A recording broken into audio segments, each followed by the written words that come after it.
You're at a restaurant. Hungry.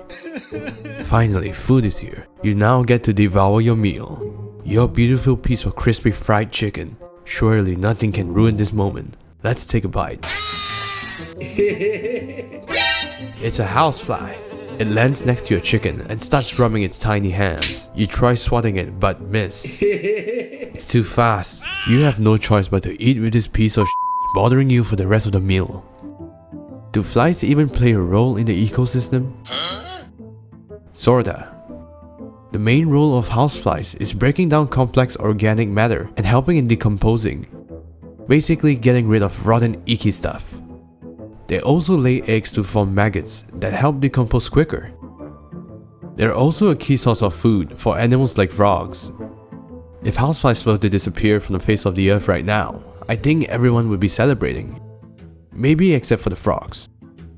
Although they have two eyes just like humans, their eyes are made out of many facets, hexagonal in shape, and forms a mosaic pattern, giving them a wide field of view. They are very sensitive to light, making it hard to eliminate them as they detect fast movement. They don't have noses, instead they have antennae, which are sensory organs located on their head. It helps sense the environmental cues such as odors and chemical signals. But have you ever wondered how can a fly enter a house through a window successfully but never find its way out? Now, how many eyes do you have? Oh, How many? just two, same number as you, but like, I'm Just go. I'm not Oh my getting God, it. Whatever it is, you. There's a scientific explanation to this, but to sum it up, flies are just plain dumb. Flies can sense scents of food, so they enter a house by following the scent. But in order to get out, they can only rely on light, so they head towards the brightest light to hopefully escape. But flies being complete airheads just keep banging on the windows instead.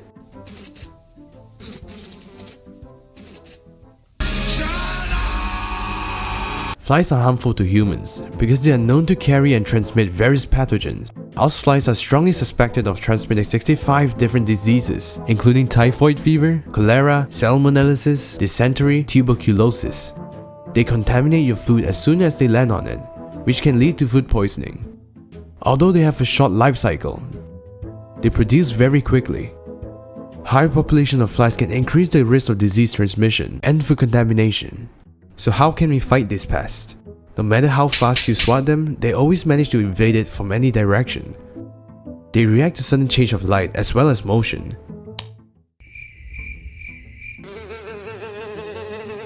If you're outdoors, you can notice that flies often escape just by getting in your shadow. Here's an almost fail-proof way to swat flies with nothing but your hand.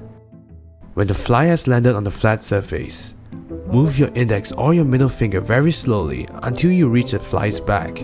Remember, no sudden movements. Moving very slowly would manipulate the fly, thinking that we are still objects and won't detect our motion. Once your finger has reached its back, crush it like there's no tomorrow.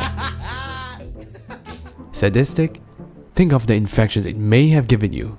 We should also eliminate breeding sites, such as decaying matter, animal feces, and standing water. Use fly traps and fly repellent sprays. UV traps work well if you're in an area with high fly population. If it gets too severe, call up professional pest control service for more effective treatment. So long, flies.